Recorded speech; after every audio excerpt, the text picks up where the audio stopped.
Good morning, everyone. As I mentioned earlier in the email that I had sent out, we're going to do the lesson from December 31st, which is the last lesson that Irene Jones did for that quarter. I'd like to start today with a question, but I want you to know that after every question, I will pause for about 20 seconds or so, and I'll need you to stop the video and discuss the question. Then after that pause, then I will give you my thoughts about that question, and we'll transition to the next topic or the next material. I'd like to start today with a question. Question would it be, other than a relative, tell me a woman that has had a major impact on your life. Now this is where we're going to do the first pause. So I will stop, and you need to pause the video and discuss that question.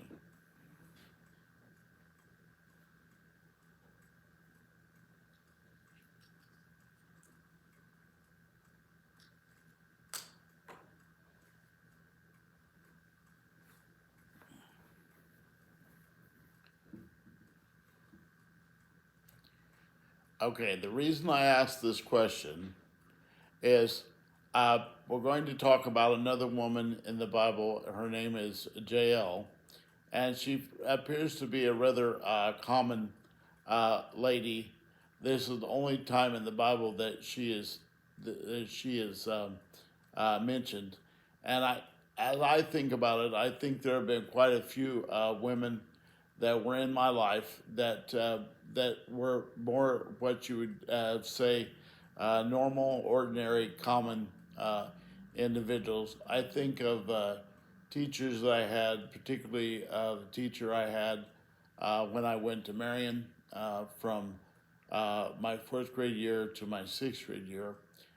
Fran Lockwood, she taught me not only schoolwork, but she taught me how to deal with my disability and things about how to live that I still use to this day.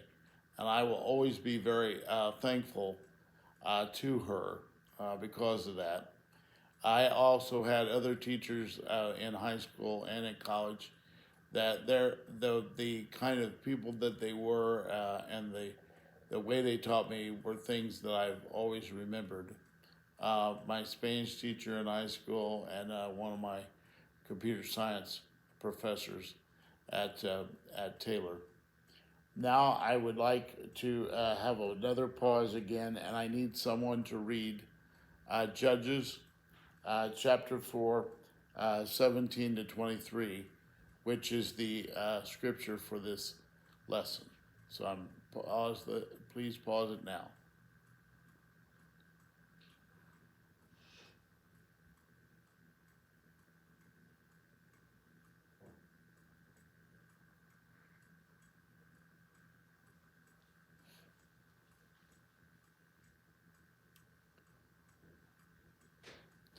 Okay, we're now going to move on to another question. I'm going to be honest with you.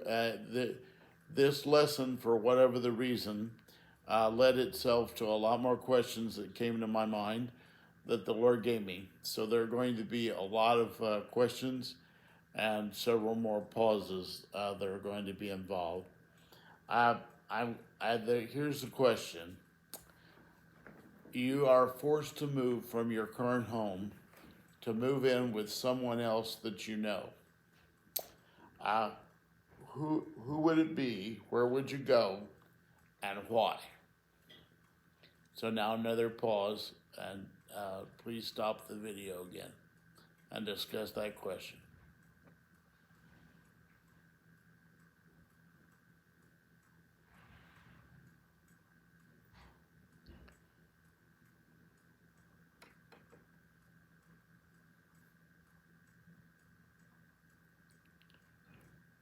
Okay.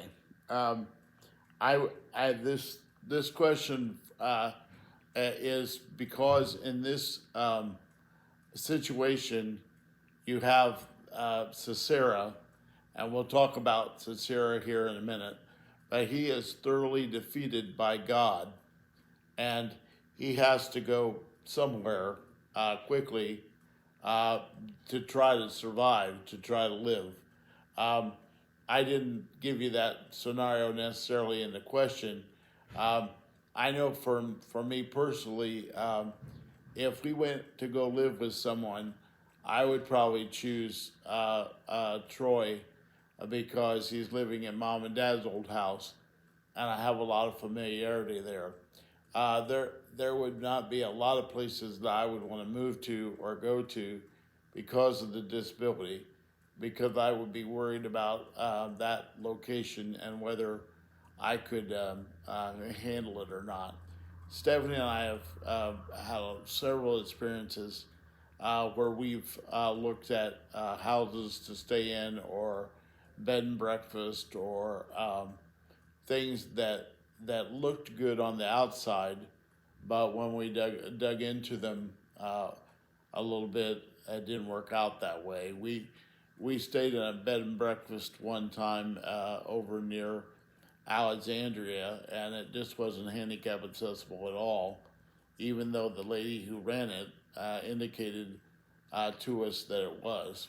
And we were very disappointed by that. We had to end up leaving that and staying at another hotel because there wasn't any way, and she was not very happy, the lady, and all that kind of stuff. So I have to be very careful when I try to move somewhere, stay somewhere, and so we are very, very careful when we do that. But in this case, Sisera is not in that situation. He's in a hurry and he's looking for any place he can get away from Barak. Um, if you remember back in the previous lesson, Deborah chose Barak as the military leader, and she told him that God would give him the victory, which they did, although he didn't get the credit because he asked her to go with him. But so now we're continuing that story, and we're looking at it from the Sisera point of view, the guy who was defeated. Now I'm going to give you a list of names, and I'm going to ask you to, in a minute, pause again and talk about what these individuals. There are 9 of them. What these 9 individuals have in common: George C. Marshall, Douglas MacArthur, Dwight Eisenhower, Omar Bradley, Henry Arnold, Ernest J. King, William D. Leahy, Chester Nimitz, and William F. Halsey. Now pause the video and try to figure out what those people have in common.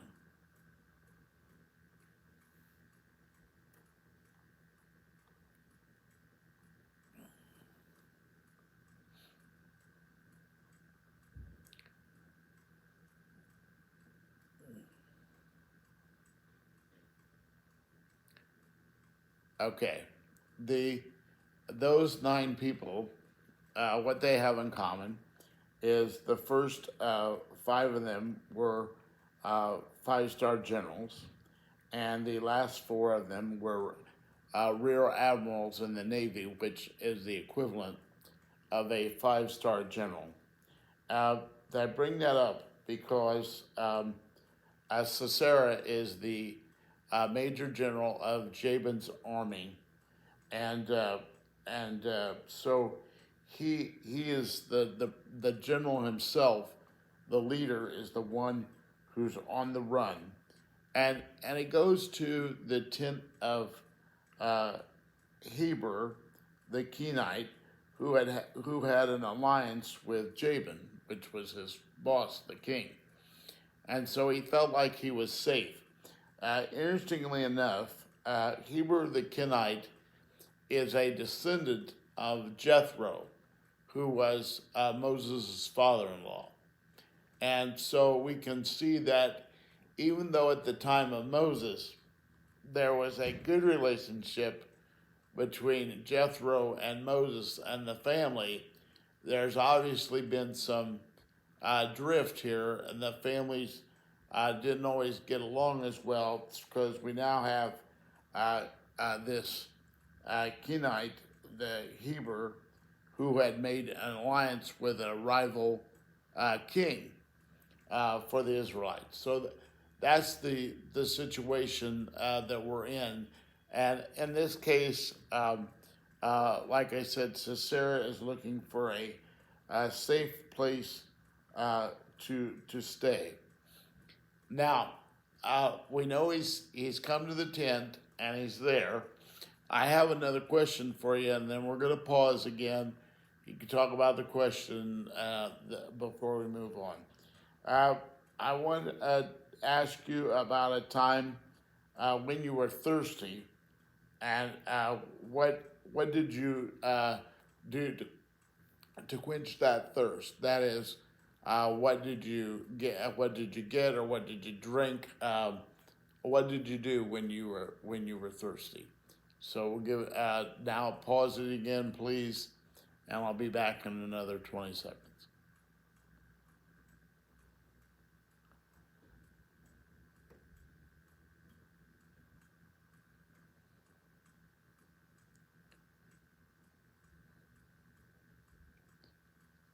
All right. Some of you may have talked about things that you drink when you're thirsty, water, lemonade, tea. That my family will tell you, I'm not a big fan of water. I don't like water because I feel like it has no taste. I do know that when you're extremely thirsty, it will quench your thirst, and that is actually what Sisera asked Jael for here is water, but she gives him milk instead, which I believe probably was to show some kind of respect to him, that milk was more valuable and maybe in her mind more soothing. So she gives him some milk, and then tells him to lay down. She gives him a blanket, and so he has a higher sense of a false sense of security at this point. He thinks he's in good shape because she's taking care of him after he came to the tent. Now I'm going to give you another list of items, and I want you to tell me what you think these items have in common. These are I'll help a little bit. These are categories. There's going to be 7 categories. First category is firearms. Second category is fists, hands, and feet. Third category is handguns. Fourth category is knives. A fifth category is poisons, explosives, and narcotics. The next category is rifles, and the last category is handguns. I'll ask you to pause it now here and talk about what those categories might have in common, and then I'll come back in about 20 seconds and I'll tell you what they are.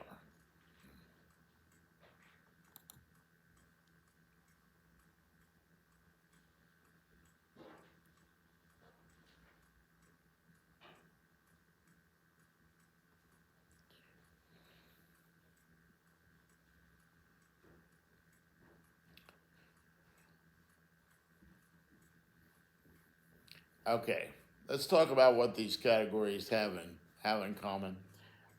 Since 2019, the FBI has kept track of the types of weapons that were used in the 13,922 homicides that they have been involved with, and the most of those homicides used a firearm, 258. And the least was weapon that was used in a homicide was hands, fist, and feet, 600. You might find it interesting that the second highest percentage was knives or cutting instruments. And the reason I bring that up is because in this situation, uh, when after he had after JL had decided that she was going to try to kill um, Sisera, she decided to use a hammer and a tent peg as her weapon of a weapon of choice. I'm not sure that falls in any of these seven categories, but I guess it would be the knives would be the closest thing. Um, I have another question for you. Actually, um, a couple, and we'll talk about why I use these questions in just a minute. But the next question is, tell me about it, or talk about a time when you felt totally exhausted. That is the most tired that you felt, uh, and what caused this? What caused you to feel that way? So let's pause it again now, and then I'll be back in a little bit.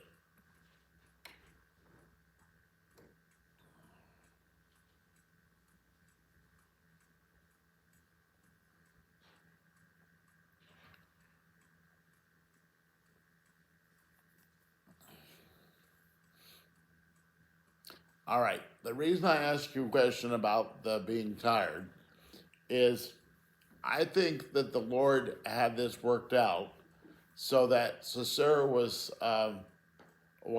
so tired that it would make it easier for uh, Jael to kill him. Uh, I'm going to tell you, I don't think I've ever been in a situation in my life where I felt so exhausted that I don't think I would feel a tin pig going through my head. I can think of two times or three in my life that I've stayed up for long periods of time, and I've been very tired. Um, I know that when I was young, we used to drive all night through the night to go to Florida for spring break, and I could not sleep in a chair. So I basically stayed up all night. Um, in college, I had a time where I literally stayed up all day except for about 2 hours, and then went to sleep and then got back up again. But I didn't feel like I was totally exhausted or I couldn't function in either one of those situations. But I think in this situation, he was so tired he never even could tell what was happening to him. Um, now, there when in this lesson, Irene talks about is JL a hero or an assassin? That uh, is she just killing him because she wants to, or is she actually trying to save her people? And what Irene talks about is that it probably is more of a heroine type of thing. She's being more of a hero, and we'll talk about why here in just a minute.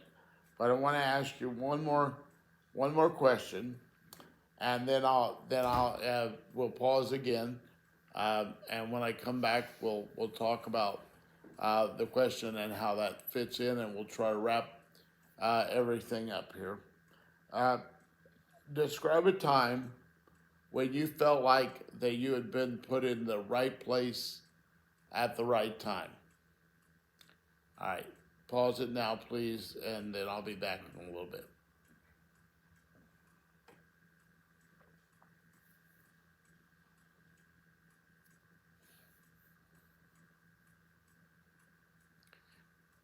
All right. Um, I think that for me personally, I don't know that I ever felt like that I was in the right place at the right time at the time that things occurred. Um, I feel like I can look back at points in my life, things that happened, um, that they weren't accidents. That I was placed in a certain uh, uh, either job or situation at the right time. But I don't think I realized it. I don't think I realized it when I was going through it, and I I think that may be what happened here. Irene talks about a couple other heroes of the Bible, David and Esther, that when they did the things that they did, when David killed Goliath and when Esther saved the Israelites, the Jews, neither one of them knew that they were being going to be put in a situation that where they could save or where they were going to be a hero. In the story of David, if you remember, he was sent to the battlefield to just check and see how things were going and bring some food to his brothers. And here he ends up killing the enemy's leader. So he obviously was not prepared for it and didn't know that that was going to happen.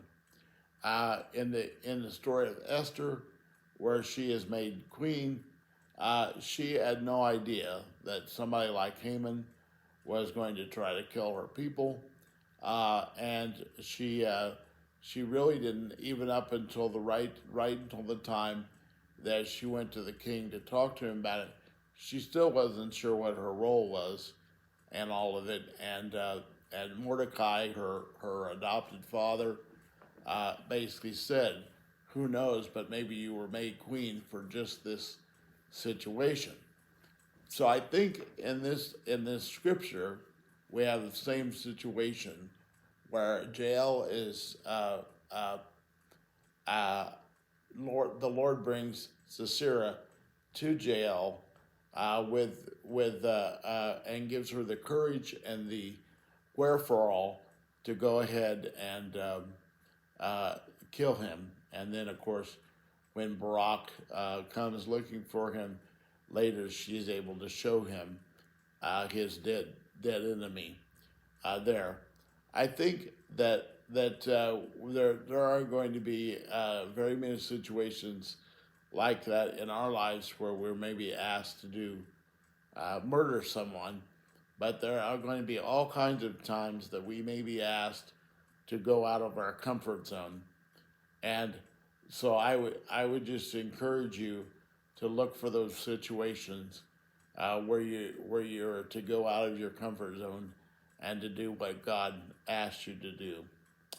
Let's bow our heads for a word of prayer now, and then we will end this lesson.